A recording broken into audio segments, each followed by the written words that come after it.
Internet. Ouais. Il y a des gens qui pensent que la Terre est plate. Il y a des gens qui pensent que la Terre est plate. Tu sais, avant Internet, ça allait. Tu le croisais en soirée, tu disais, ah, la Terre est plate. Tu es là, ouais, bah, je vais me reprendre la sangria. Et tu le laissais dans son coin. Lui, aujourd'hui, il a Internet. Et il trouve des gens sur Internet qui lui disent, mais oui. Mais moi aussi, je pense que la Terre est plate. Et ils se confirment entre eux comme ça. Ils se réunissent sur des forums. Et moi, je m'inscris sur ces forums. Parce que je passe vraiment de très bons moments. Et vous savez quoi? Je les confirme dans leur thèse aussi. Je ne cherche même pas à les contredire. Il y en a un qui a dit la Terre ne tourne pas, sinon on devrait sentir le vent que ça fait. Je lui ai dit oui. Je lui ai dit, apparemment la Terre tourne à 1600 km/h, c'est pas normal. Ça veut dire qu'on devrait marcher comme ça. On arrivera en retard chez les amis, on dira ouais mais t'habites à contre-vent aussi, c'est pas pratique.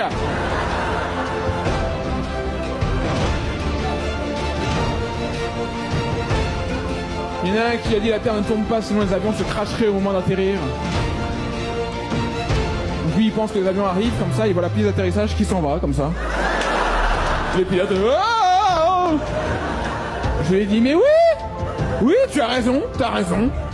Selon ta thèse, la Terre ne tourne pas, sinon à chaque fois qu'on saute, on se prendrait le mur en fait. Attends, non, ils pensent que les pilotes sont complices. Ils pensent que les pilotes savent, ils pensent que les pilotes sortent de l'école. Mais leur dit, par contre pour la Terre plate. Le pilote. Et à chaque fois qu'on est dans un vol au courrier, c'est qu'à chaque fois qu'on arrive au bord du monde, ben, il nous le cache, il dit, ah, regardez-moi ta gauche, hop là.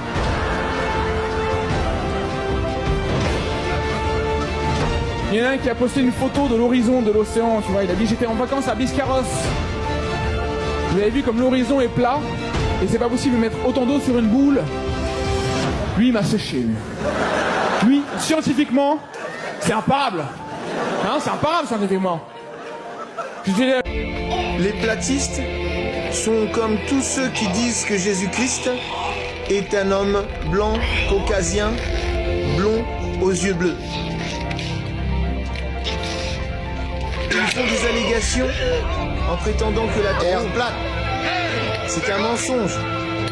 Comme quand on nous présente un Jésus-Christ blanc, blond aux yeux bleus, dans le film ci-dessus, alors que dans la Bible, dans les Écritures bibliques, dans la Révélation chapitre 1er, le verset 14 et 15, on nous révèle que Jésus-Christ a les cheveux de laine.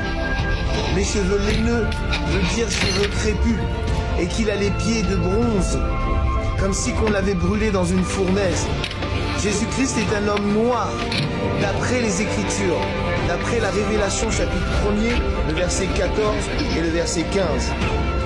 Sa tête et ses cheveux étaient blancs comme de la laine, aussi blancs que la neige, et ses yeux étaient comme une flamme de feu. Verset 15. Et ses pieds étaient semblables à du beau cuivre, comme s'il brûlait dans une fournaise. Sa voix comme le bruit de beaucoup d'eau. Ce qui veut dire, ce que Jean veut nous décrire dans la Révélation chapitre 1er, le verset 14 et 15. Jean le révélateur, à qui Jésus-Christ a signifié envoyer son ange, pour qu'on ait aujourd'hui, en 2024, la description de Jésus-Christ, qui est un homme noir, avec les cheveux crépus, les cheveux de laine et les pieds de bronze, comme s'il avait été brûlé dans une fournaise. Jésus-Christ est un homme noir, et non ce blanc caucasien qu'on nous présente dans le film de Mel Gibson.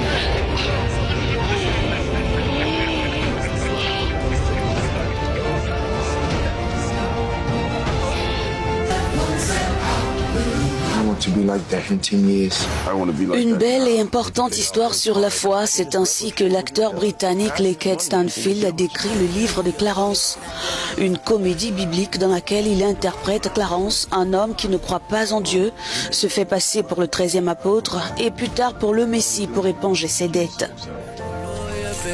I thought I was going to play Jesus. Je pensais que j'allais jouer Jésus. J'aurais voulu jouer Jésus si j'avais pu.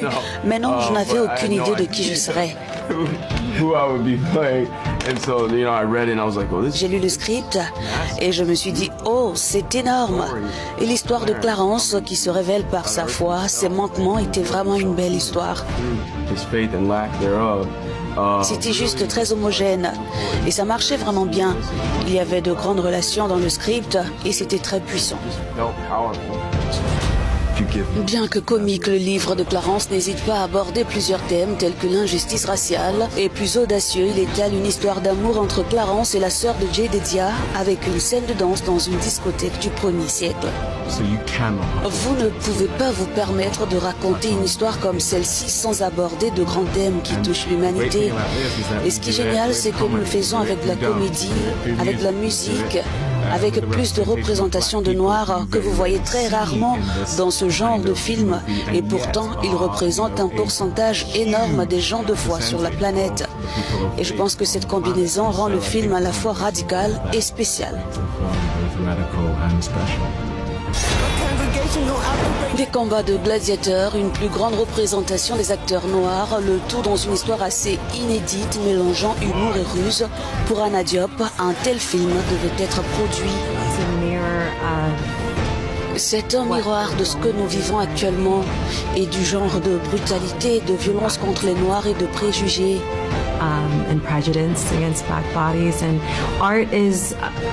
Et à mon avis, l'art est un miroir pour la société et ce que nous faisons. Les médias sont si influents, ils atteignent tant de gens et nous espérons que ce film le fera. Connu pour son approche créative et novatrice, James Samuel a puisé son inspiration dans des épopées bibliques classiques comme les 10 commandements et Ben-Hur.